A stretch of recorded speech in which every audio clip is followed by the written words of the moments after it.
Welcome back to Novel Solo Cultivation in the Apocalypse. Hope you like this series so far, enjoy. Chapter 11. Hidori took a step forward. The roof above his head was translucent, the moonlight scattered on its way down. He stood in the middle of the 9th floor, which was lit with the moonlight.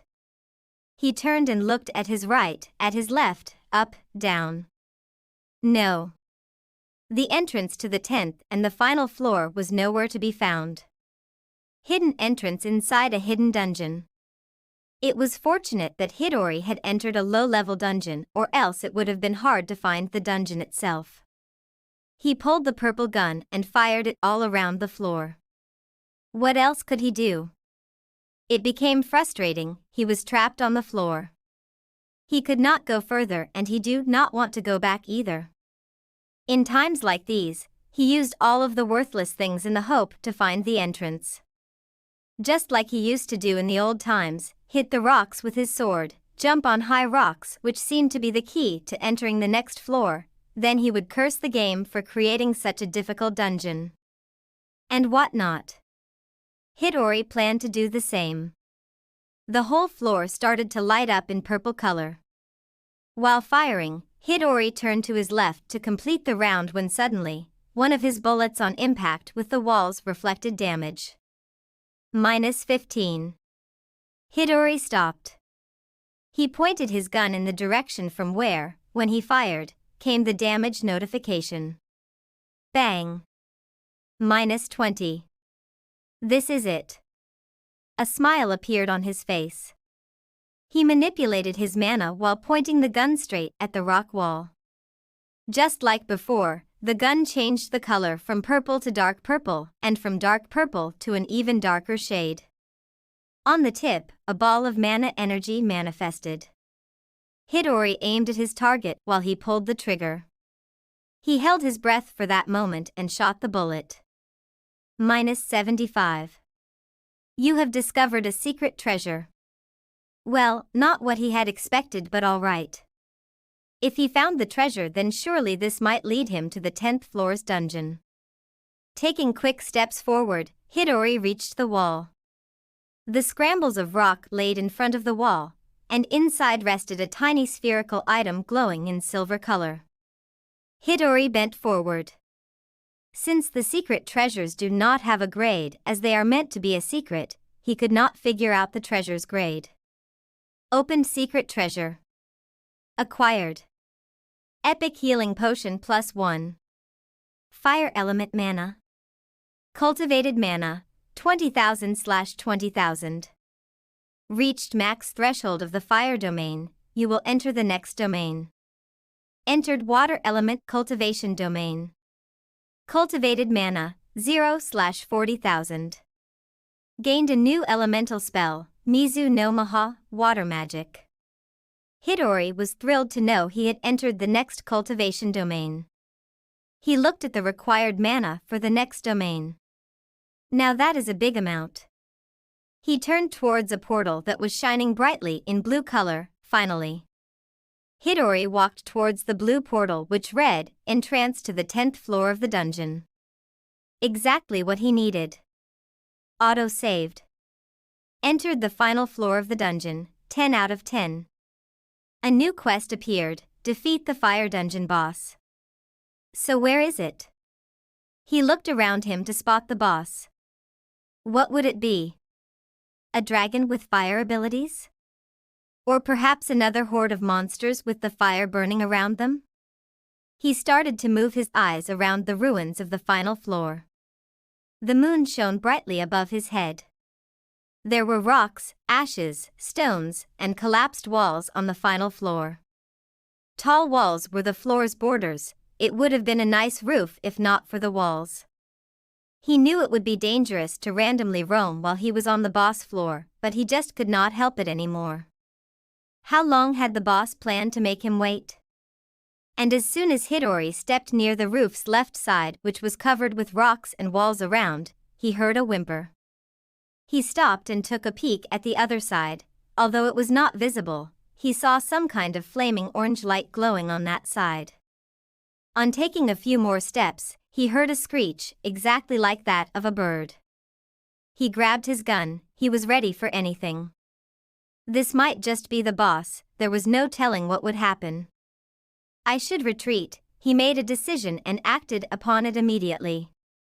Hidori stepped back and the bird sounds increased. He felt a chill running down his spine every time the bird made a sound. It flapped its wings, and Hidori could hear it, the sound of its claws scraping the ground, its beak scratching the sides of the walls as it got up. A shrill screech filled the air. Hidori covered his ears and ran from that place. He went back to the place where the portal was supposed to be. But guess, after you enter a fight or combat, you cannot escape anymore. You cannot save in the middle of a fight and you cannot log out either. From behind the walls, a big orange bird started coming out. What the hell is that? Its huge wings flapped in the air, which created strong ripples of air. The humongous body of that bird came into view. The sides of its wings were burning with flames, the talons were of a table's size, and the pointed claws were covered in flames. Hitori's eyes followed the bird's eyes. Its eyes had a burning flame enclosed inside. It raised its big oval-shaped head with flames on its nape flowing down through its spine. Boss has appeared. Fire Dungeon boss has appeared. Hidori staggered at the sight of its dark red long thick beak. It looked as if the bird might just make numerous holes in Hitori's body with its beak right now. Squawk, squeak, screech. The bird rose high in the sky, pulled its head up. It then let out its scary and annoying screech. The bird proudly opened its wide wings and spread its legs while it stretched its claws. At the same level as the moon, the bird looked down at Hidori. Just what is that? He still demanded an answer. Chapter 12. The moon shone brightly on the big bird that unfolded its wings, claws, and beak in the sky. Hitori's eyes could know. The bird finally stopped making those annoying sounds. It looked down. Those red eyes burning with flame made contact with Hitori's deep blue eyes. This was no time to fret or get scared. You must stand up and fight. Kurwa Katana, Hidori raised his hand, Murasaki Ju. In one hand he held his katana while in the other he held his gun. Hidori took a few deep breaths. He practiced a breathing method before facing the beast. You have got this, you are powerful, you are confident, you are a badass. Hidori continued muttering the affirmations and thought about nothing. I am powerful, he nodded his head, I am confident, I am a badass. Hidori started nodding his head continuously, let us fucking get it. He opened his blue eyes and exhaled the air. To kill this beast with the help of a fire element was going to be impossible. To use a fire element against someone as strong as the bird would only be noted as foolishness. Hidori disappeared from his spot. In front of the bird, Hidori looked like a little rat running for his life. Anyone would do that if the opponent's level was unknown, and if its abilities were unknown. The fight had already started. According to Hitori's calculations, the bird must be somewhere around 35 feet tall with 15 feet long wings, 25 feet long body, and a head 4 feet in radius. The first one to attack, the first one to take the lead gains some sort of attacking advantage. This was Hitori's mindset every time he had to engage in combat. Back when he was just 7, he played his first ever MMORPG game. After he was slapped by the game a few times, he realized you need to have a strategy, a game plan, and a mindset to win the game. The air around the rooftop floor was humid a little.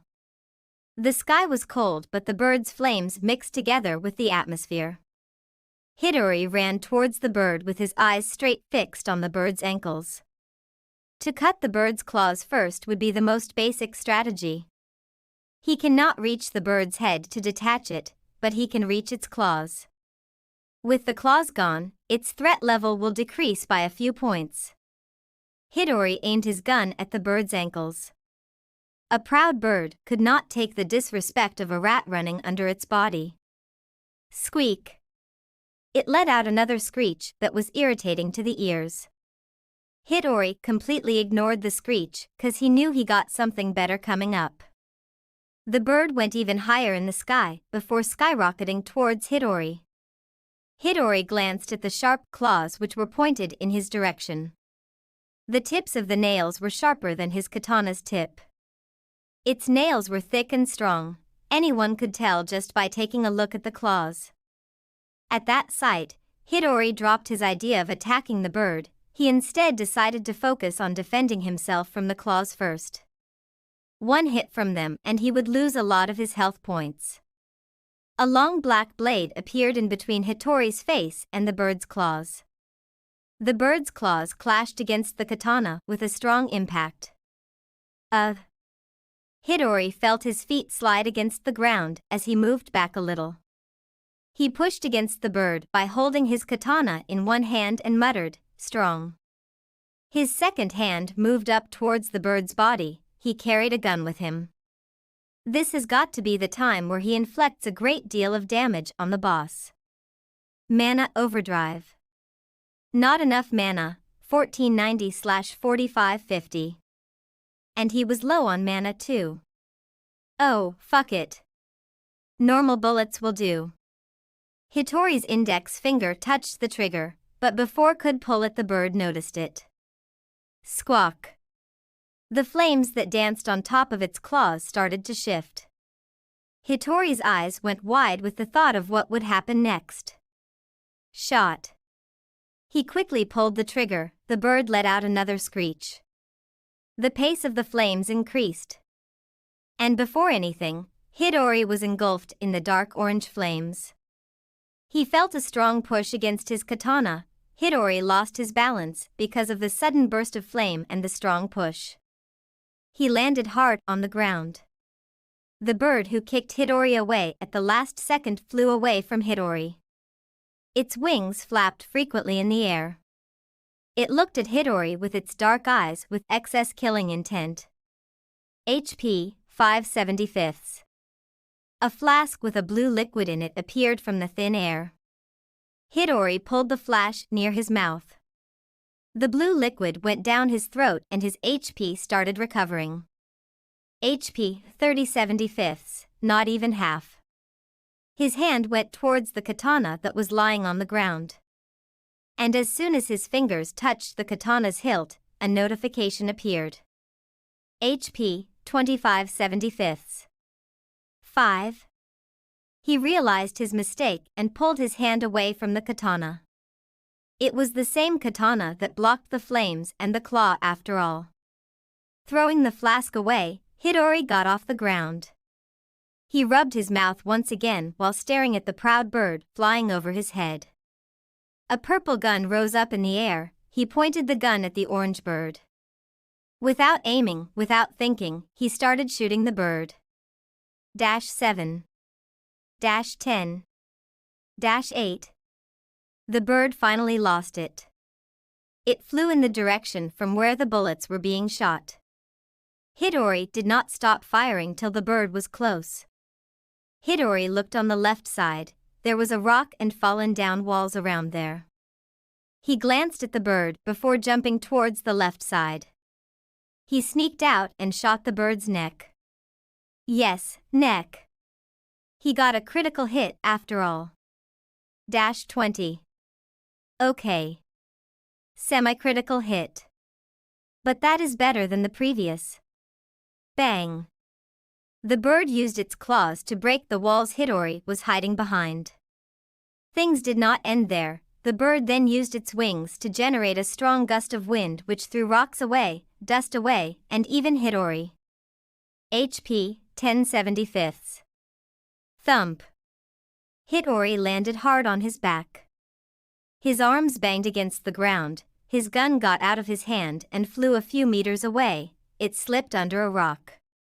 Looks like I need to use another potion. He opened his inventory and took out the epic healing potion he obtained with the secret treasure. HP 60/75. Shitty bird. Hidori got up from the ground.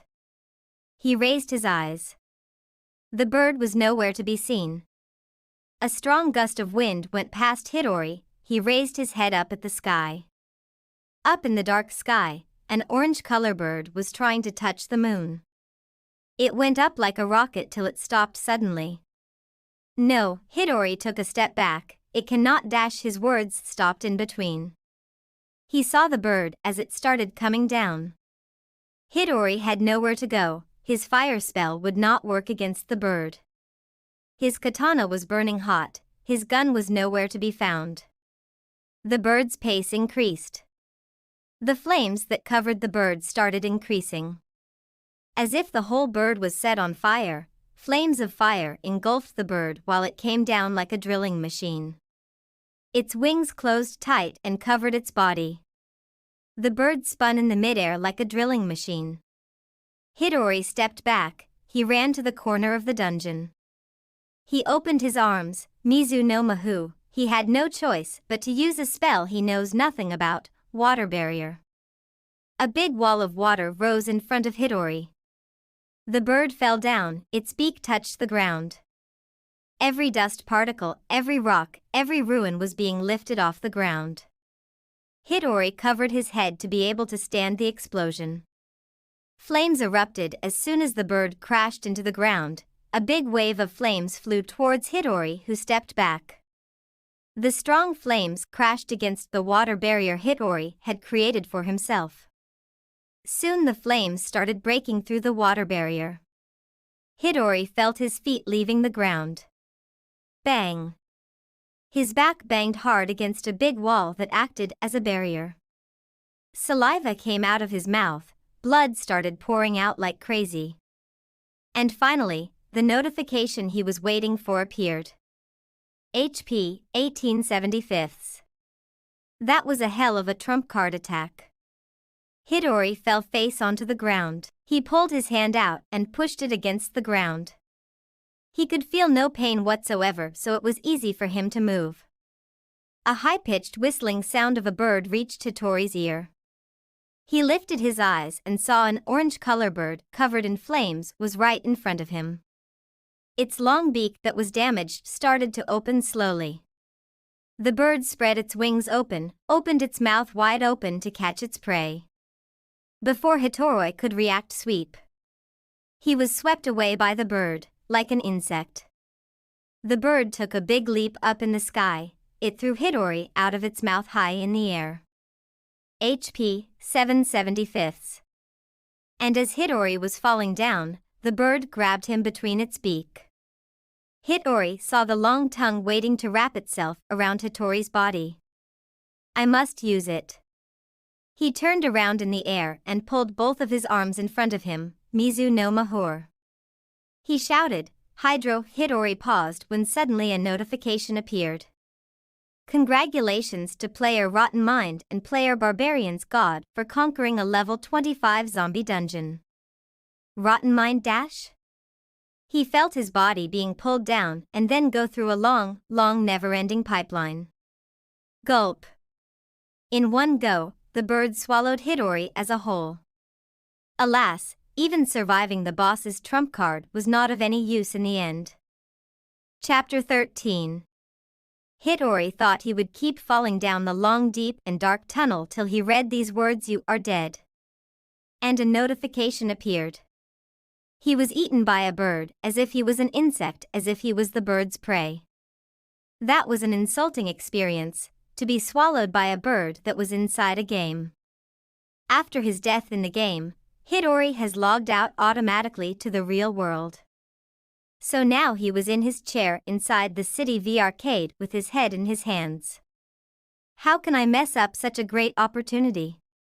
He blamed him for losing his focus in the middle of the fight. Rotten Mind. He recalled the name of a player. He lifted his head, pulled his hands down, and kept staring at his avatar. On the screen in front of him, a man covered in a blue-purple color cloak. Beside Hitori's avatar was the status screen. Haha, let us see what this prick has in for us today. Let us get today's payment, it is time. Hitori heard two boys behind him whom he totally ignored. Those two boys with a good physique walked past Hitori and stopped at the end of the alley. So you really conquered it, huh? Samurai? Hitori moved his eyes away from his avatar and kept thinking about the samurai's words said in the broken building. To check the remaining time, Hitori turned his head to the corner of his table at the magic circle. Time remaining, 20:06. His eyes fell back on the magic screen that glowed above his head. Leave it. He moved his eyes to the login option and kept staring at it for a while, as if he was trying to make a hard decision. Hitori got up from his chair after thinking for a while. The floating magic circle disappeared, but the screen did not. Time remaining, 18:09. That is enough for today, he sighed. I cannot beat that bird in 18 minutes, he declared this as the end of today's gaming session. He stretched his hand to the end of the table to take his card out. But before his hand could touch the magic circle, he heard a loud bang behind him. Take out your money. Hitori turned his head in the left direction. He saw two tall boys who stood facing the dead-end wall. And no, please, I have earned very less today and I need the money. Hitori's body shuddered when he suddenly saw a splat of blood appearing on the wall in front of him. What did you say, prick? One of the two boys leaned down. See, we are in no mood to tolerate you. Hand over your money. Hitori frowned as he adjusted his view. And no, sir, please, I need this money. His eyes caught the glimpse of a timid guy sitting down on the ground. The person held his knees near his chest tightly and continued to protest against the bullies. You stupid piece of shit! A boy shouted at him again. Hitori turned his eyes to the two boys who were bullying the same boy Hitori saw before. They wore blue shirts underneath light blue blazers, blue jeans pants. The perfect formal wear. No doubt, they were from the Science Academy. They were science users. Hitori bit his lower lip as he clenched his fists. He lifted his angry eyes at the two bullies. Stop it. His angry voice rang through the alley. The boy who was about to punch the victim stopped. Why would you do that to him? Hitori raised his dead blue eyes at the two bullies. Huh? Stay out of this, dude. The bully rose up from the ground. Hitori's eyes fell down to the ground. He could not suppress his anger anymore. You bastards. Just because you are more powerful than him does not mean you should treat him like shit. Smack. A fist came flying towards Hitori's guts. And before Hitori could cast a spell or dodge the attack, the punch made contact with his guts. HP, 65/75.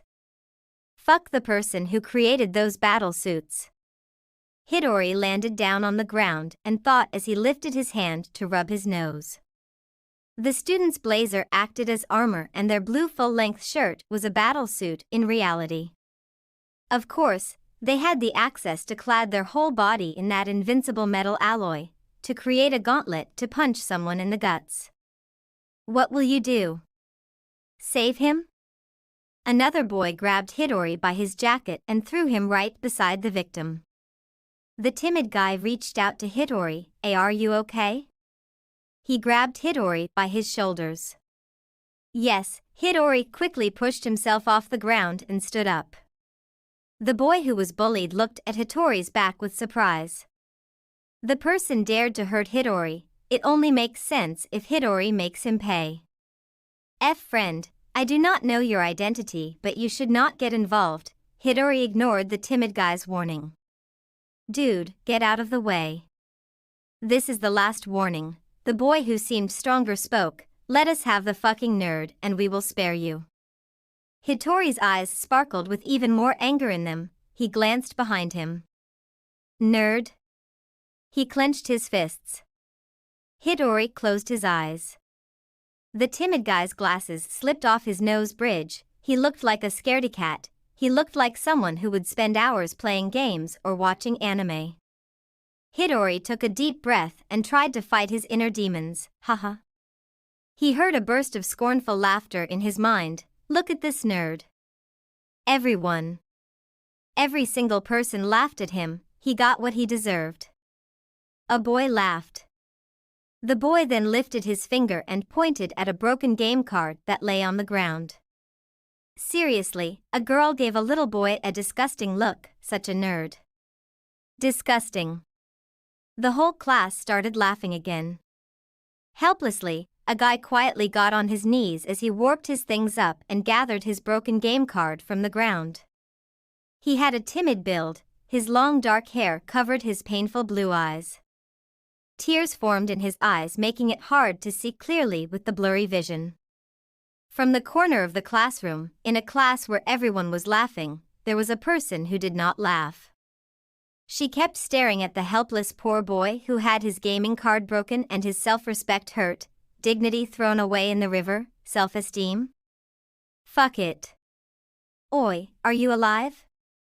A cold voice woke Hidori out of his memory. So will you step aside or still stand there for him? A strange grin appeared on the bully's face. Yes, Hidori grinned back at the bully with blood running down his nose. In front of suckers like you, I will stand for nerds like him. You did it, do not blame us for what happens next. Try me.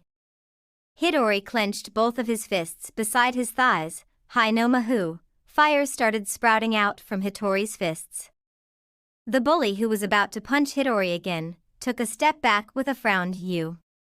The guy behind him pushed him aside. You filthy little magic users. A big guy with a big frown on his face stepped forward. He raised his hand, and suddenly, Hidori faced a gun pointed at his forehead. Hidori calmed down. He pulled his hands down. He stared at the gun pointed at his forehead. That is a fancy gun you have there. Hidori did not hesitate even a little. JG. Do not. You will be in trouble. His partner gasped and shouted. The victim boy who sat behind Hidori gasped in fear. Gigi's finger touched the gun's trigger. Hidori gulped. 1 second, and his head would blow up. Gigi started to pull the trigger. A cold voice called both of the bullies' names from behind before Gig could pull the trigger. Gigi, Hickey, they both turned around. Come on, we are leaving. A man appeared at the entrance of the alley. What are you two doing? His piercings danced in the air as he started to walk toward Hickey. His eyes glanced around the area till they met with a student who lay on the ground and wore the Magic Academy uniform while the other held balls of fire in his hands. Stop wasting your time with these mages, we have got a bigger problem. But Sir Dash. Shut up and do what you have been told, he hissed at Gigi, do not piss me off. I am already pissed off enough for the day. Why, sir? Hickey asked while Gigi pulled his gun down. TCH, a newbie rookie player, killed me in the game. Hitori's magic wore off. Because of that little fucker, I lost more than half of my drops that I collected today. What? Someone killed you, sir? The guy with dead yellow eyes glared at both of his subordinates. Is something wrong? He pulled his hand behind his head and rubbed his blonde hair. No, sir. On the other hand, Hitori's hands trembled in fear. His eyes made contact with the blonde man and he felt chills down his spine. Hidori gulped as the man took a step forward. He kept his eyes on the guy's strong body frame. Scary features where the piercings just added even more fear. Some fucker known as Ryu. He turned his glare to Hidori, who constantly stared at him. What are you looking at? Hidori shuddered.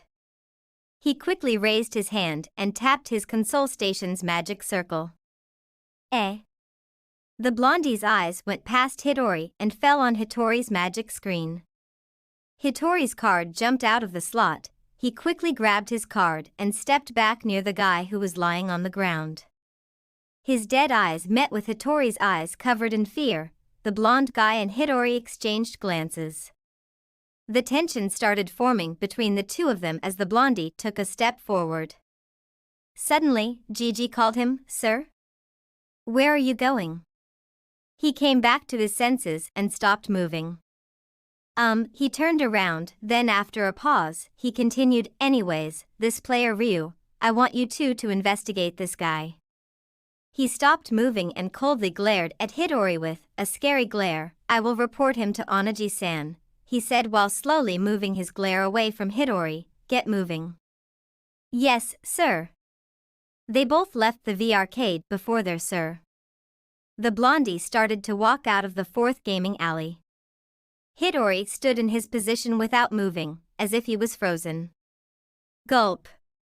He could feel his hands turning sweaty. He took a hard gulp while staring at the blondie's broad back. Hidori kept staring at his back till he disappeared. Hitori's sweat dripped down his neck and forehead. He took another hard gulp. Chapter 14. Hidori let out a sigh when he saw the blonde guy leaving the V arcade. Hidori could still feel his heart throbbing in his chest, barely safe. He lifted his head and turned around. The timid guy who was being previously bullied by the bullies was still on the floor. He squinted at Hidori. Hidori saw his whole body was covered in clothes from top to bottom except his face. And how the boy's long coat was spread on the floor. Here, Hidori bent down and stretched out his hand. "What is your name?" The boy looked at Hidori without adjusting his slipping glasses. He nervously raised his hand before Hidori forcefully grabbed it. I am Kamaya Jigaku." Hidori pulled him off the ground with a jerk. "Come on, Kamaya." Kamaya stood on the floor. Hidori looked around. "Thanks, friend." He did not make eye contact with Hidori. Hidori turned his blue eyes away and pulled the chairs for both of them. "Take a seat." Hidori used the water magic to fill a glass and offered it to the scared guy. Kamaya grabbed the glass of water and sat on the chair calmly. His eyes still fidgeted all over the console station. "You should." Hidori started. "Fight back, you know, this will never end unless you fight back." Kamaya looked down. He let out a small hum. "I know it can be hard, but you should ask for help instead of suffering alone." "I know," he replied. "Even I want to fight back, but I cannot. Their group is way too dangerous for a normal person like me." "Dangerous?" Hidori frowned. He thought they were just some street punks. "Who are they?" "Science users." He replied. "You saw it too, right? When you used your magic, how mad he got. He was on the verge of blowing dash." Yes, Hidori stopped him in between. "Why are they behind you?" Kamaya went silent. He threw his head down with the glass of water in his hands. He stayed silent before he broke the silence. "The law of the jungle." The strong rule the weak? Hidori found the reason strange. But he did not say anything. Instead, he kept staring at Kamaya with dead blue eyes. "And that was the same reason why I told you not to get yourself involved." Hidori did not reply, so Kamaya continued. "Why? Why did you save me though? You have put your life in danger." "I care only less." Hidori moved his eyes to his hands. "I went through the same treatment till I entered the Mage Academy." Hidori started moving his hands closer. "There was someone who stood for me. I know how it feels." Kamaya nodded. "Thank you." He thanked Hidori once again. "It is okay." Hidori clenched his fists. He raised his head and glanced at Kamaya. Kamaya wore a long coat over jeans and a t-shirt. "You do not want to go on the expeditions either?" Hidori scoffed. "Huh?" Kamaya looked at Hidori with a blank expression. "The matches are on, right? I can see that you have ditched them though. You are a student too?" He saw Hidori nod his head. "You are not wearing the uniform, so I thought you were a graduate." "Do I look that old?" "Good grief." Hidori kept his hands on his knees. "I do not like magic. I do not like the fact that mana exists in this world. Do you fancy science? I do not fancy anything except games. Kamaya's eyes shone in the dark light. I see, he pulled his glasses back. Me too, he replied in a cold and cool voice. Hidori did not speak, he looked down at the floor. His eyes fell on a card that was lying on the floor. You like games too, so, will you be playing the Emperor of the Apocalypse Dash? Just call it a game. It is the only game that is being played all over the world right now. What is up with his voice? Is he deliberately making it sound deep? Hidori frowned for a second. He bent down and picked up the card from the ground. So will you play the game anytime soon? Hidori asked again. He handed Kamaya his card. Not now, he moved his middle finger away from his eyeglasses bridge. I must go home, for now, my big sister must be waiting for me. Kamaya got up from the chair. Thanks again, friend, you saved me a few thousand yen. I will not forget your help. Light reflected on Kamaya's glasses. As the spark disappeared, Hidori saw Kamaya Jigaku's deadly red eyes. See ya later, let us play the game together next time. Kamaya raised his right hand, took a step forward, and continued walking. Why yeah, see ya, Hidori was confused and suspicious at the same time. He continued looking at Kamaya till he was out of the alley. He might help me with understanding and getting used to the game. Hidori shrugged his shoulders. He pushed his hands against his knees and got up from the chair. Kiku-san must be waiting too. Hidori glanced at the time. It was almost evening, way past the academic hours. Hidori walked to the counter. Thanks for playing. A beautiful young female greeted him. Let me take care of your card, she asked for Hitori's card. This lady-san is way better than the man, Hidori sighed as he walked to the other side of the counter to collect his card. Thank you, Hitori-san, please come back. Yes, sure, Hidori bowed as he accepted the gaming card. The QR code sticker was removed and the card looked more polished than before. Hidori then left for his home. Inside the house, Kiku sat on a sofa in the drawing hall. He has not arrived yet, she thought while staring at the two things she held in her hands. In her right hand was her wand whilst in her left hand was an empty wand case. She was blindly staring at those two things. The wand case she held in her left hand was a leather cover to keep her wand in, a few had metal covers, and a few had a scabbard for their wands. She curved her lips up, tried her best not to cry over things like these. She clenched her wand in her hand. She held a strangely sad expression with a glint of disappointment shining in her eyes. Click. She heard the door behind her click open and a voice entered the drawing hall. Kiku-san, I am back. You are rather happy today, she thought. Kiku-san? Hidori walked inside, took off his shoes, and hung his jacket on the clothes stand. What is tonight's dinner? Hidori asked, but still received no reply. Where are you, Kiku-san? He moved his eyes all around the drawing hall, but did not spot Kiku in the kitchen. Oh, must be in the washroom. Hidori planned to sit on the sofa and wait for her when suddenly he heard a door click. From the washroom at the end of the kitchen, Kiku entered the drawing hall. Young master, you are back. Yep, and I am hungry. I will be in my room, so call me when the dinner is ready. Oh, of course, young master, she smiled. Hidori smiled back and went to his room. I waited for you. Her expression dropped. Chapter 15. Hidori grabbed his chopsticks. Thanks for the good, he prayed before he started eating the udon that was placed in front of him. Amazing, he lifted his eyes sneakily to look at Kiku. Kiku did not reply. Hidori glanced at her face. Her mouth was closed, her eyes fidgeted as if she was scared of something. And her chopsticks sank into the bowl of udon. Kiku-san? Ah. Tea, thank you, she snapped out. She forced a smile on her face. She pulled her chopsticks out and started slurping the noodles down her mouth.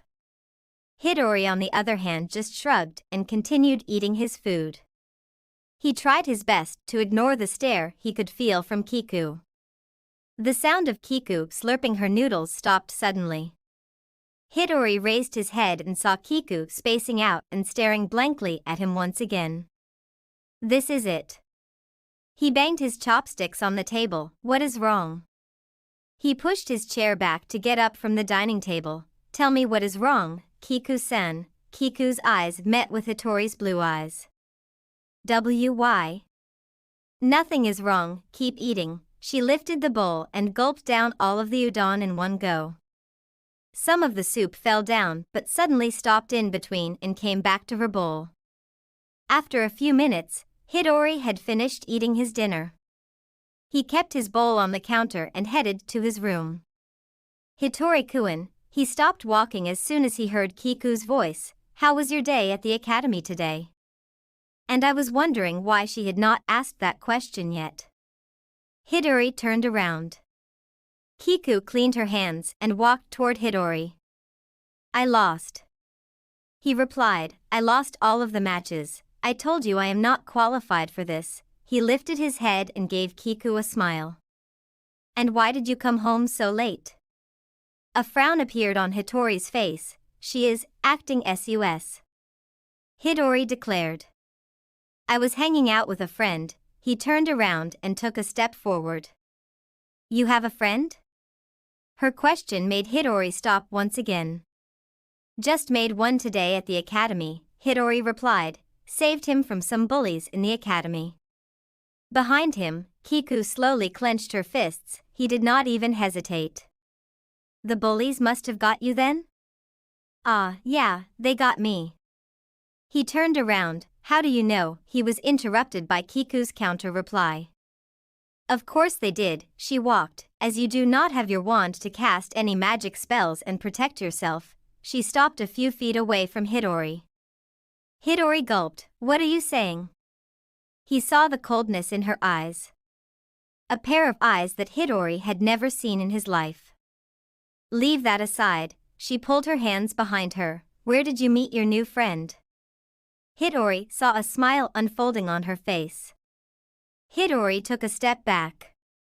Kiku leaned down a bit and stopped in front of Hidori. She closed in the distance between both of them. She raised the corner of her mouth. Where did you save this friend of yours from the bullies? A smile appeared on her face which did not look forced at all. Where you ask? Hidori looked past her. Obviously, she got a lot closer to him, not in the academy, right? As you did not go to the academy today, so where? Her eyes pierced Hitori's soul. At least that is how he felt. You followed. He was once again interrupted. Where did you meet him? She repeated her question. In the city V arcade? It cannot be possible, can it? Hidori moved his head forward. His eyes started opposing Kiku's stare. You followed me, he declared. You did. He stopped when he saw a wand flying inside from the washroom. Hidori glanced between the wand and Kiku till Kiku grabbed the wand. Kiku slightly lifted the wand in her hand and pointed it behind Hidori. He turned his head to follow the direction of the wand's tip. Creak. Hidori watched as his room door opened slowly with a creaking sound. It did not take Hidori another second to realize what had happened. You intruded into my room. Do not put it in that way, she sighed. I went inside your room to clean it. She started, but then my eyes caught an empty wand case hidden beneath your bed. You did intrude my room. Hitori's angry eyes glared at Kiku. I had almost left the room when my eyes again fell on your console station from where your game card was missing. An empty wand case came out from the washroom at Kiku's command. Hidori was speechless. He could not come up with a counter with so many proofs against him. Now, young master, would you please tell me the reason? Or perhaps, reasons. Kiku raised her head with a serious expression on her face that had no cute smile plastered on it. I went to the academy. Oh. I did go to the academy. I fought all of the matches but lost them. In order to relieve my frustration, I went to the arcade. I did not want to get mad at you for my own loss. And? Continue. I was on my way back when I saw two boys bullying a timid guy. I tried to stop them but got myself pulled in. Kiku scoffed. Hitori-kun, she smiled again. Did not you say that you met your friend at the academy? Hitori took a step back. Taking a big gulp down his throat, he replied, Did? When? He tilted his head. I wish I had a spell that would record our actions and words, Kiku sighed. Or maybe a CCTV. She closed her eyes for a few seconds. Kiku took a deep breath, opened her eyes, and asked then, why did you go to the arcade when you could have played the game at home even with a maid at your service? 'Cause I was afraid that I might vent my frustration on you. A quick reply from Hitori. I knew you would try to lighten my mood, but it would only piss me off. She pulled down her smile. With coldness in her eyes, she stared at Hitori as he stared back at her. None of them made a move for the next few seconds. I will go back to my room. Your wand. Hitori was petrified in his place. Your wand must be with you then, right? Show me your wand, she demanded. Hitori did not reply to her. He moved his eyes away from Kiku's stare and tried his best not to look directly into her eyes. For some reason, he could not bring himself to move around and head straight into his room. Show me. She repeated. But when she received no reply from Hitori, she decided to blow the covers up. When you threw your wand in the river, you should have taken care of your wand case too. Kiku finally blew up the covers. Kiku took a step back. Why would you do such a thing, young master? Hitori finally brought his eyes back to Kiku. Do you not know how much Saibai-san and Kaori-san trust you? How much faith do they have in you? You are literally breaking their trust and faith. She raised her voice. They do so much for you. And yet you act this way. She threw her hand. Why? Hitori diverted his eyes from her. I do not need to tell you. No, tell me, she demanded. I have been taking care of you for almost since you were a kid. I have always been friendly with you. I am like your big sister, Hitori-kun. You are not my sister. Hitori shouted, then lowered his voice. You are just an unemployed woman hired as my maid by my parents' money. Kiku's eyes went wide after she heard that. Her mouth dropped open. She felt a strange stinging pain in her chest. There is no use doing this shit. He shouted once again, I will never win these shitty matches. I just do not want to. I hate magic, I hate this world. He lowered his voice once again. In her right hand, a thin wand slid down. She grabbed her wand and pulled it beside her. You still do not understand, her voice turned cold, young master. You must face the reality or you will be eaten by those deadly monsters, or worse, you will be captured by the crazy science users. I do not care, that was not the answer she was looking for. I am not a good mage and that fact will never change. He pulled his head down, hiding his eyes with his hair bangs. I am not a good mage. I am a failure as a mage. You. She shouted, you are not a mage, her wand raised up in front of her. Hitori lifted his head, you are a freaking pure-blooded wizard. Boom. Blast. Ha. A bright ball of psychic energy came out of Kiku's wand. The distance between the two of them was not more than 6 feet, so her attack inflicted a great deal of damage on Hitori. Psychic blast. The chant of her spell rang through the drawing hall. Hitori felt a strong blow against his upper stomach area. It knocked all the air out of him. He felt his feet leave the floor and his arms swing forward. In a second, he was sent flying to the drawing hall from the dining hall. He did not stop till he crashed on the sofa and fell down. Hitori grabbed his stomach with both of his hands. He struggled. Fuck. He raised his head and slowly off the floor. Pain covered his stomach. His arms felt like weak twigs. Hidori could not muster the strength to stand on his feet. It felt as if he was hit by a wooden log that knocked all of the air out but did not kill him. Kiku stood steady in her stance. But her wand trembled with her shaking hand. Her wand had changed into a faint pinkish-purple shade due to her mana that flowed through the wand. Chapter 16. Kiku stood in her aggressive stance. Her breasts pumped up and down with every deep breath she took in and let out. The short sleeves of her maid outfit stuck out in the air because she had not pulled her wand down yet. Both of her legs were covered under the long black skirt with white swirls she wore. Her right leg was pointed at Hidori and her left leg supported her balance. Hidori hesitantly lifted his head. He just realized what happened and what Kiku-san had done to him. He could not digest that fact. His vision went blurred and tears fell on the polished wooden floor. He dropped his head, a few more drops fell.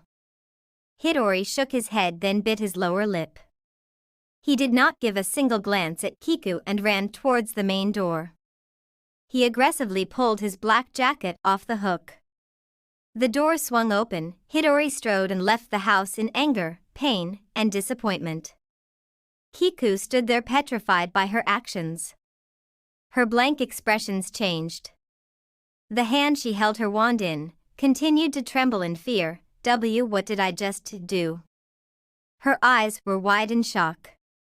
She started losing control over her body's weight. Soon, Kiku found it hard to even stand on her 2 feet. Thump. Her knees banged on the floor, so did her hands. I am a fool. She cursed herself. I attacked Hitori-kun. Her hands made their way to her head. Tears formed in her eyes too. Crack. She broke her wand into 2 and threw it on the floor. What did I just do? She started hitting the floor with her fists. I attacked Hiro-kun. Her shout echoed throughout the empty 2-story house. When Hidori left his house and ran, he did not stop to take a look back. Without knowing where to head, he just ran. A woman who was appointed to protect him had just attacked him out of anger. It would be pretty depressing for anyone like Hidori. Kiku-san. She attacked me. He was too shocked to believe the fact even when a few minutes had passed. The night's moon shone brightly on the empty playgrounds, empty parks, empty fields. Hidori ran under the night with tears flowing from his eyes. It was almost 8 o'clock. As soon as it hits 8:30 at night, all of the citizens are told to stay inside their houses. If they went out, it would be at their own risk. Most of the people stayed inside their houses. This area, a few hundred meters from Hitori's house, was supposed to be a monster-free area, but some sluggish monsters still could make their way to this area. As the city was divided into 2 parts, the Scientist Prefecture and the Mage Prefecture. So as soon as the time for curfew hits, both parties send their people out for patrolling. From the Ministry of Mages and the Community of Scientists. Anyway, Hidori did not plan on heading back home anytime soon. He wondered where to spend half of the night till his eyes fell on a direction board that levitated in the air. Hidori sobbed. He glanced up at the direction board. Hidori stopped crying as he pushed his hand into his pocket. His cold fingers wrapped themselves around a piece of cold metal. It was still there. The hard metallic card that he had not taken out of his jacket's pocket. Found a place to spend the night, he thought. Hidori raised his foot and placed it on the left path. Eventually, he took the path on the left side. Hidori dropped his head down and kept walking. On his way to the V arcade, he thought about various things that happened today. I wonder who Rotten Mind and Ronin Samurai are. That was the topic that stayed on his mind. Their duo is amazing. To conquer a level 25 dungeon in the first attempt was something extraordinary. Especially when your level is 6 to 7 levels below the dungeon you are facing. And before Hidori could even realize it, he was standing in front of the city V arcade. An SM smile was trying to unfold on his face, but he did not let it evolve further. "Welcome," a voice greeted Hidori. He saw a cute little night fairy flying by the side of the entrance gate. Hidori bowed to her before going further inside the V arcade. "Thank you, sir," he heard the counter woman thank a customer. He moved his eyes to the customer. Yes, thanks." He saw a boy with a timid body frame, who wore a long coat, bowed nervously to the receptionist. "Thanks for waiting, sir, please." She then smiled and moved her eyes to Hidori, who was standing a few feet away from Kamaya. "Ah." Ryan and Kamaya's eyes made contact. "Ah." He held his gaming card in his hands. "Would you like to play the usual, sir?" The woman pursued Hidori to hand his card over to her. Hidori smiled while looking at Kamaya. "Up for a game, Kamaya?" He straightened his back, pushed back his shoulders, and held his head high. His middle finger quickly moved to the bridge of his eyeglasses. Anytime, the receptionist was shocked by the sudden change. Hidori noticed her fading smile. "Get your card, I will be waiting for you." He turned around. Sure." Hidori smiled. Kamaya gave him a nod and went to his console station. "Hitori-san, would you like to?" "Yes, please." "Thank you." Hidori presented the woman with his card. "For how much time, sir?" She forced a smile. Hidori pulled down his smile. He did not reply to the receptionist. He instead turned around to point at Kamaya's back with his thumb, the same as that gentleman. "Are you sure? That gentleman has paid for 6 hours. 6 hours? Hidori raised his eyebrow. "Hardcore gamer, isn't he?" She whispered. "Well, not many people have that much free time on their hands." She took Hitori's card. "Of course, you are an exception." Hidori looked around. Please make it next to that gentleman if possible," Hidori requested. He waited for the next few seconds. "Thanks, sir."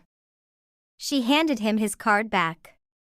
Hidori glanced at the console station that he got. Finally, he gripped his card in his hands. It will be exciting. For some reason, Hidori had a hunch that this person, known as Kamaya, was a very good gamer. "Have you entered the game?" Hidori leaned down to Kamaya, who sat in his chair with eyes closed and a magic circle levitating on top of his head. "Nope. Was waiting for you." He opened his red eyes. "I have sent you a party invitation." "You are a part of a party already?" Hidori sat down. I am not sure if I want to join Dash. I am a solo player." Kamaya cut him off. "We will play as a duo if you do not mind." "Duo?" Hidori frowned. "Have you done it before?" "No." Kamaya took his water bottle. "But I am sure it will work if we both play together." What makes you think so?" "I know so." They immersed themselves in the game after few seconds. Chapter 17. Hidori looked around himself. He was inside the old broken-down building again. Ruins of pillars and walls everywhere. There were a number of doors to exit the building. Just as before, players appeared and disappeared, logged in and logged out. They wore all sorts of clothes and all sorts of avatar accessories. Then his eyes caught a player's avatar who had a simple black hairstyle. He wore purple robes and glasses that clung to his nose bridge. "This is the starting point," he spoke to Hidori. Hidori checked out Kamaya's avatar. Hidori hummed. "Show me your status screen, Hidori." Sure, they both opened their respective status screens. Name, God's Hell. Title, Apocalypse Defender. Level 22. Class, Mage. Duo partner, Ryu. Hidori raised his head. Kamaya was still busy studying Hitori's stats screen. Hidori casually moved his head away when his eyes again fell on the broken water fountain. "Looks like you are new." Yes. Tell me more about the dungeon you encountered today. It is a level 15 dungeon. I cleared all of the floors but lost to the boss. Level 15. How much time did it take you? Well, somewhere around 3 to 4 hours. With your level. Kamaya placed his right hand on his chin. You conquered 9 floors on your first try? Wow, what?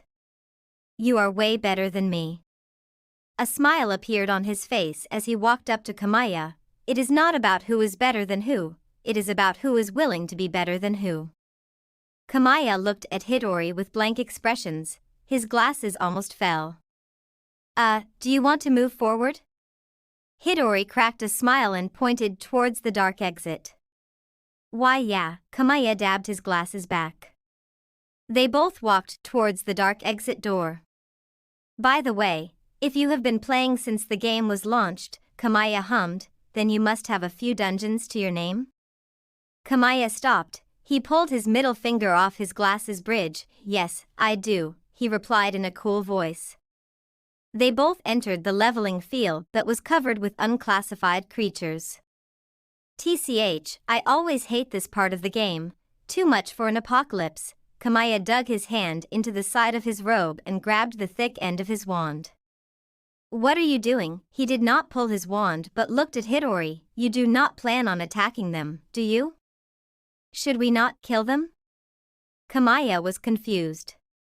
They have to attack them, right? How are they supposed to survive if they do not defend against the monsters? No, Hidori kept his calm expression as he stepped forward. Stay close to me, he ordered as he walked into the field. Kamaya was not sure what Hidori was up to, but he guessed, oh, can it be that he is trying to blow the whole area in one shot, he thought, does he possess such skill? Where did he obtain such a spell? A ring of fire appeared in front of Kamaya. He looked around to see that he and Hidori were surrounded by a ring of fire, that left him disappointed. What are you doing? Kamaya finally asked as he could not suppress his curiosity anymore. It got Kamaya suspicious. He had his wand at the ready if any time Hidori plans to kill him and take all of his drops. The monsters would not come near us this way, Hidori explained. Stay close, Hidori repeated himself. He walked forward, the ring of fire moved forward with him. Kamaya moved after he saw that has no choice but to keep up with Hidori. But why are we not just killing them? 'Cause if you kill them once, you will have to keep killing them till you die or your time ends. Hidori explained his actions. The aura of a monster you kill will attract other monsters. Hidori turned his head, and believe me, there is no end to them. Kamaya was dumbfounded. Is that the reason why I was stuck in the leveling area for half of the time? His level was 10 levels higher than Hitori's. Not because he was the best gamer who defeated several high-level enemies and bosses as soon as he stepped into the game. He had reached level 22 by spending most of his time in the leveling area. And when he used to see an opening, he used to escape out in search of a dungeon. I bet you know it too. The more monsters you kill, the more monsters shall be attracted to you. That is the algorithm of this game. And that is the same reason why most of the players never manage to get past the leveling area. The point is to avoid combat with these monsters as much as possible. You know it. Hidori nodded. No wonder you are a level 22 player. Kamaya's mouth twitched. I actually did not. Right here. Hidori stopped moving. Here is the dungeon. Kamaya raised his eyes from the ground. He had hoped that he would see a deep cave with no light inside it. But his expectations were shattered when he saw nothing but monsters around him and Hidori. Where? Kamaya asked Hidori.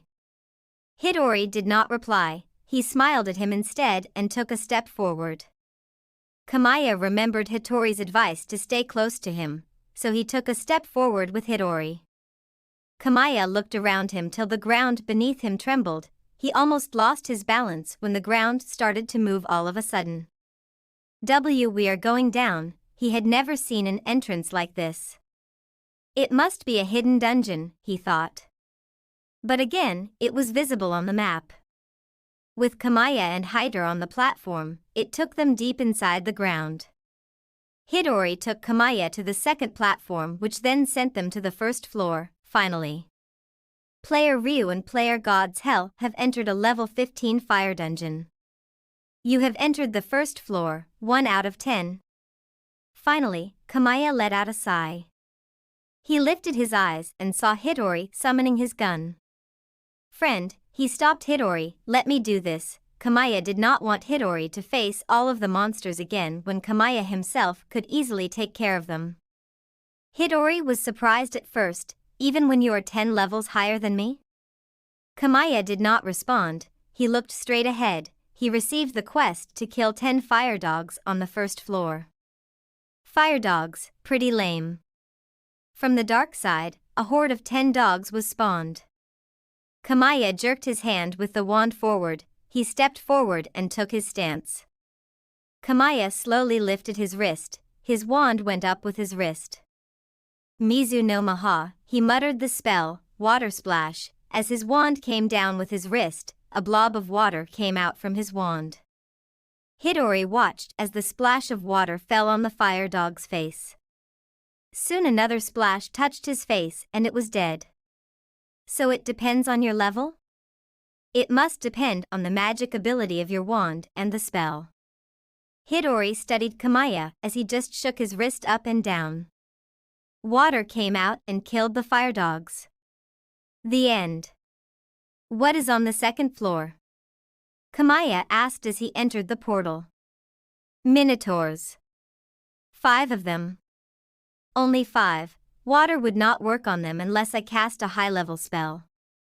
Do not do it, you need to preserve your mana for the final boss fight. Yep, I know, Hidori. The quest flashed in front of Kamaya and Hidori. Hidori stepped back cause Kamaya wanted to do it alone this time too.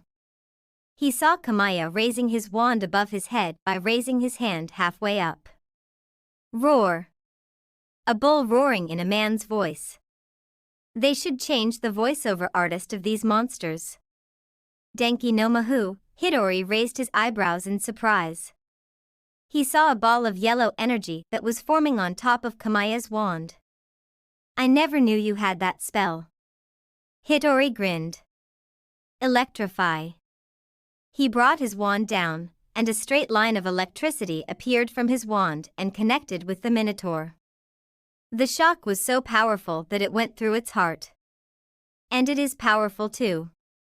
Hidori enjoyed the rest of the fights as Kamaya ended each one of the Minotaurs with his electricity magic. Hidori took a step forward when 2 portals appeared in front of them. Wait. Hitori's smile faded. He unfolded his arms and glanced down at the dead Minotaurs. Soul liquefaction activated. Souls of dead Minotaurs liquefied. Cultivated mana, 2004/40,000. Does not help much. Hidori, he raised his head. What is on the 3rd floor? Ah, well, 10 fire tigers. Oh, tigers, I see. Kamaya lifted his feet. Wait, what? He turned. Tigers, you said? Hidori nodded. TCH. Why? I do not want to face them. He started wimping out. They are the most intimidating animals alive, after lions. I know what you mean. Hidori nodded in agreement. Chapter 18. The tigers were known to be the most intimidating animals alive, after, of course, lions. But none of our 2 gamers had ever encountered a lion in the game, so they were unaware of a lion's pressure. Their main concern, for now, was the tigers. I do not want to face them because of their ability to intimidate their opponents. The first time I fought a tiger, I felt as if I was petrified when my eyes met with those raged eyes of a tiger. I understand you, Hidori sighed, but, Hidori took a step forward. We are duo players, not solo this time. Kamaya glanced at Hidori with motivation to fight the tigers in his eyes. Yes. He followed Hidori. They both passed through the blue portal. Are you sure you want to do it alone this time too? Hidori asked just to make sure. Kamaya pulled out his wand. He took his stance by pointing the wand forward.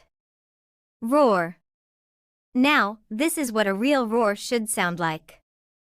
From the right side, 2 tigers appeared, 3 appeared from the left, 4 from the front, and 1 from behind. Hitori had already distanced himself from them. He stood near the portal which would send him back to the 2nd floor. Unlike the other times, Hitori was ready with his gun this time.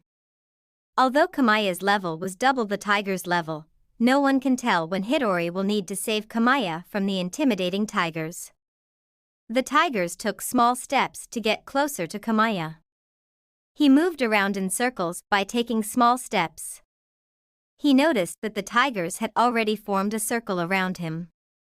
They are intimidating. He could not come up with a plan or a spell that would defeat these tigers. Or, his mind was not working right. Come on, Kamaya. Even Hitori, who stood a few meters away from Kamaya, could feel the intimate wave from the tigers. Kamaya held his wand without moving it even an inch. What do I do? I cannot think straight. He struggled to make a rational decision. Meanwhile, Hitori pulled out his gun and kept it at the ready. The thing was, this gun could inflict damage of no more than 40, that too when it is a critical hit. Whereas, if he uses water magic, it would inflict damage of more than 25 even as a normal hit, and double as a critical hit. The chances of landing a critical hit always depend on the accuracy of the weapon you are using, and of course, your aiming skills. Roar. One tiger from the horde took a jump in Kamaya's direction. Kamaya, on the other hand, was still frozen in fear. He could not even notice the tiger behind him. Hitori thought this might be the best time for him to test his new skill, Mizu no Mahu, hydro pump. A strong force of water erupted from Hitori's hands. HP 72/75. The tiger that had jumped in the air to attack Kamaya was assaulted by a strong force of water sent out at it under high pressure. -60. Critical hit. Hitori did not stop even when the tiger fell down. He attacked it with another wave of the hydro pump. -62. Critical hit. Killed a level 9 fire tiger. Kamaya finally snapped out of the intimidating vibe the tigers gave. After he snapped, it did not take both of them another minute to wipe off the tigers. Water pulse. Kamaya pointed his wand at a tiger. Multiple sickles of water came out. The sickles wrapped themselves around the tiger on whom the spell was cast. Hitori, on the other hand, completed another tiger. He looked around. Not a single tiger was standing on its feet. Soul liquefaction. Kamaya walked up to Hitori, who was standing near the blue portal. Thanks, friend. The hydro pump's recoil did cost me some of my health though. That is why it is recommended for us students not to use these high mana costing spells so early. Maybe the teachers should have taught us how to deal with the recoil? It is safe to use a wand sometimes here and there. They both walked towards the portal. I cannot believe you can cast magic spells without using a wand. Talent, Hitori said indifferently. No, he was just kidding. What is on this floor now? Goblins. Hitori sighed. Really? Those insightful creatures? Hitori took out his katana. Sorry, but I cannot stand them. I cannot either. Kamaya got his wand ready. Kill goblins, 0 out of 10. From every direction, goblins were spawned. Kill goblins, 10 out of 10. Worthless creatures, Hitori put his katana back into its sheath. Insightful creatures, Kamaya put his wand in its sheath. The same cycle of monsters repeated from the 5th floor onwards. Fire dogs, high-level minotaurs, instead of tigers, there were firewolves, and finally, those green, shameless creatures. Kill high-level goblins, 0/15. High-level or not, goblins will still remain goblins. Kill high-level goblins, 15/15. Worthless, seriously. Insightful, no kidding. Well, Kamaya kept his wand to his side. 9th floors have tigers, I suppose? Hidori smiled. Maybe, he shrugged. Hidori was the first one to enter the 9th floor. Kamaya followed him, where, he glanced around. I have received no quest notification. Hidori could not control his grin anymore. Haha, he gave out a short laugh. There are no monsters on this floor, he told Kamaya. This is a checkpoint floor. Huh? Kamaya was prepared to face the tigers once again. Just the thought of meeting with another herd of tigers made Kamaya nervous. But when Hidori exposed the 9th floor's significance to him, he still could not believe it. What dash he received the game's notification. Entered the checkpoint floor, 9 out of 10. A portal appeared. Oh.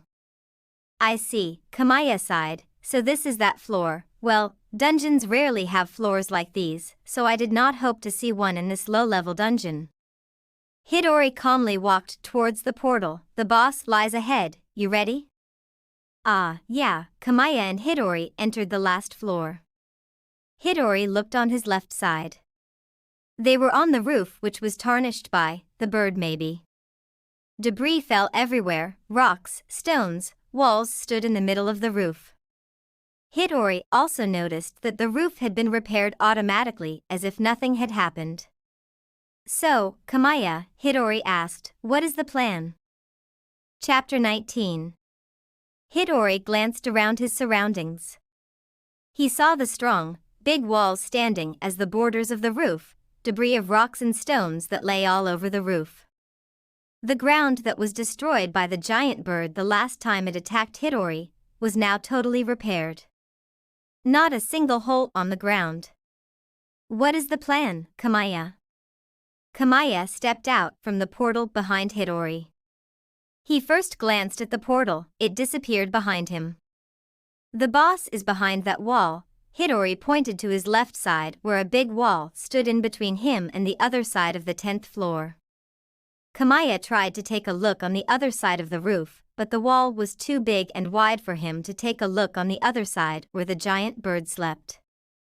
I will provide you with backup. I am not a close combat gamer. I would rather keep my distance and cast my spells from the dark. A backup is all that I need. Hitori's katana appeared by the side of his waist. You seem more experienced in close combat. Kamaya turned around. I will leave that part to you. He pulled out his wand. Yes, I like fighting. Kamaya turned his head to Hidori. Well, I love casting spells. He turned back and walked up to the tall wall that stood as the borders. Kamaya cast a levitation spell and took himself to the top of the wall. The wall was somewhere around 70 feet tall, too tall to be honest. Ready, Kamaya raised his wand. He shot a blue flare in the sky to signal Hidori, who was on the ground. Hidori nodded. His nod was not visible to Kamaya at all. Hidori slowly walked towards the wall on his left. Although Kamaya was 70 feet high in the air, he still could not get a complete view of the boss. There was another tall wall, which was somewhere around 40 feet tall. There was a large rectangular area in between the border wall. The boss was in between the first wall and the border wall. Hidori did not stop walking, he got slower but did not stop. And as soon as he entered the bird's 5-meter radius, it woke up. The bird squeaked, the sound of its beak sliding on a wall, the sound of its claws scraping the ground, it flapped its wings. Hidori heard the flapping sound. Flames burned on top of an orange head like a crown. Kamaya caught a full view of the bird's head. The bird started rising from its nest. It flapped its wings continuously and produced a high-pitched screech. The bird rose further up and exposed itself to Kamaya and Hidori. When Kamaya had a half view of the boss, a frown formed on his face. Hidori moved away from the boss as it started soaring up in the sky. It again stopped under the moon, flapped open its wings, and let out a loud squeak.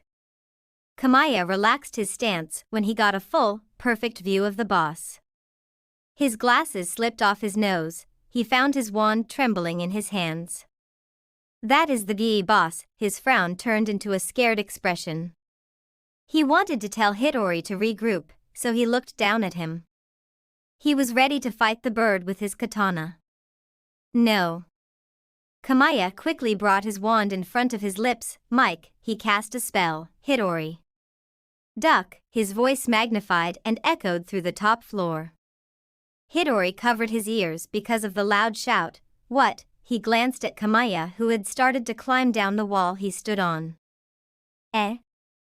No. Hidori glanced at the bird. It is not a duck, it is a bird, but of course, his voice did not reach his partner. Hidori turned his eyes back to the bird, and what he saw were a pair of steel claws coming his way. Just. Duck. Kamiya's voice sounded scared and panicked, but Hidori decided to listen to his partner. He gave up on his plan to clash against the bird's claws with his water katana. Hidori ducked and rolled forward on the ground. The claws went past his head, only a few inches away from grabbing Hitori's hood. On the other side, Hidori got up and looked behind him. He saw the bird's claws had scraped the ground, and it had left a few flames of fire into the cracks. Hidori! Kamiya shouted once again, regroup. Hidori looked to his right side. Kamiya had slid down the walls and ran to the backside of the floor. Hidori glanced at the bird for the last time before hurrying up to the backside to join Kamiya. The bird continued taking off until it was up in the sky again. Hidori rolled to the ground once again and joined Kamiya behind a big rock. You told me the boss was a giant bird. Kamiya stressed his words as words came out hurriedly. Well, it is a giant bird. And not a duck. Hidori replied, why did you tell me to retreat? I almost had it. Kamiya moved his hand across his face. He glanced at his wand before turning his eyes at Hidori. It is not a giant bird. Kamiya explained, it is a phoenix. Phoenix? Hidori frowned. It is a bird, after all, you see, and not a duck. Kamiya let out a sigh. A phoenix is way different than a normal bird, Hidori, you know it. What I know is that a phoenix is never this big, I mean look at it, Kamiya. Hidori turned his head to take a peek at the bird who was flying to the other side of the dungeon. I am not sure about other games, Hidori, but in this game, this is how a normal phoenix is. Not only is it big, but it is also as fierce as fire. Kamiya gulped as he pulled himself back behind the rock. Hidori saw a status screen appearing in front of him before he could move his eyes away from the phoenix. Name, Phoenix. Level, 17. Challenge level, 5. HP, 153/155. Hidori too brought his head down. He undrew his katana and kept staring at the gun in his hand. The stats did not appear the first time I fought it. The phoenix came down from the sky in a swift and beautiful movement. It landed on the other side where its nest was. And it went back to sleep, to recover its health because it did not sense threat anymore. Change in plans then. Hidori looked at Kamiya. I was about to say the same, Kamiya replied as he pushed his glasses back from his nose bridge. We will go all out. Hidori got off the ground. The phoenix was not in sight, the skies were calm and the dust had cleared up. And we go then. Kamiya got his wand ready. He ran towards the walls once again. Hidori stood where he was. He was supposed to wait till Kamiya reached the top of the wall once again. There must be a way to defeat this boss. Hidori muttered under his breath. A buzzing sound came from the sky. Hidori raised his head and saw a blue flare sparking in the night sky. Chapter 20. Kamiya shot out a blue flare from his wand. Hidori got the signal to continue the battle between them and the bird. Hidori walked closer to the bird till it was in his sight. He remembered from the last time that if he got within the 5-meter radius of the bird, the phoenix would wake up. So Ryan stood more than 5 meters away from the bird. He pulled out his purple gun and aimed it at the bird. Kamaya was once again not able to see the bird clearly. The bird had gone back into its nest, which was on the other side and out of Kamaya's range. All out, huh? Kamaya clenched his wand. I hope my mana lasts that long. He lifted his wand and pointed it at the sky, ready for the phoenix to rise. Hidori gulped. He stared at the phoenix from behind a rock. His finger reached his gun's trigger. He had his other hand ready to cast a water spell. Mizu no Mahu, water. He pulled the trigger at the same time a spray of water erupted from his hand, beam. Squeak, squeak. The bird woke up in an instant because of the pain. 25. 20. 15. The damage inflicted was eventually reduced because the bird opened its wings and soared in the sky. Hidori kept using his water beam, a straight line of water that swirled around in circles as if drilling into the target's body to increase the impact on the target. The bird soared into the sky. It was definitely aggressive, anyone could see it. Hidori pulled his gun down and aimed at the bird with both of his hands. Kamaya noticed that Hidori had planned an attack on the phoenix. The bird was pretty high in the sky, still below Kamaya's level, but was high enough for Kamaya to attack it. Bubble beam, bubbles came out of Hitori's hands. They quickly charged at the phoenix, who was turning fierce pretty quick. Kamaya's wand went above his head. He aimed at his target that was throwing Hitori's bubbles all over the place. The walls and stones flew up in the air, some destroyed into pieces when Hitori's deflected bubbles touched the ground. Rock slide, he chanted his spell. Thick rocks flew out of his wand and fell on the phoenix, who was flying a few meters below Kamaya. Squawk. As soon as the first rock landed on the phoenix's neck, it let out an angry squawk. A few more rocks followed from behind. It let another rock hit his chest, but it blew the rest of the rocks away by a strong gust of wind. It is hard for me, even when I am 5 levels higher than the boss. Together with Hidori, it should be even easier, Kamaya thought while trying more of his rock spells. The bird let out an angry and painful chirp. Hidori and Kamaya's attacks together had finally started to push the bird away. Kamaya noticed the health of the phoenix had moved to the yellow side of the health bar. Yes, it looks like Hidori used the secret weapon he found on the 9th floor. Kamaya increased the span of his spells. PA light flashed from his wand. The head was a thick rock and the tail was its afterimage. Chirp. The phoenix's claws clashed with the meteor that had merged from Kamaya's wand. After a few sparks, the phoenix won in the end. Its claws were stronger than the rock meteor spell. Kamaya lifted his wand up again to let out another attack that would push the phoenix further down to the ground. But when he saw the bird flying higher than him and away from him, he sensed a feeling of victory. It is working, we managed to push the bird away. He shot out another flare in the sky. This time, it was a green color flare. Hidori turned his head to Kamaya with a smile that had unfolded slowly. Flap, flap. With the sound of wings flapping against the air, a few feathers fell to the ground. Hidori turned his head to see what the phoenix was up to now. Just damaging the boss is not enough. Just pushing the boss away from you is not enough either. You ought to kill the boss before you claim the victory as yours. I can levitate you if you want. Surprisingly, Kamaya's voice reached Hidori, as if he was speaking via a mic. Hidori shot a bullet in the sky as a signal to do it. Kamaya pulled his wand away from his lips and pointed it at Hidori.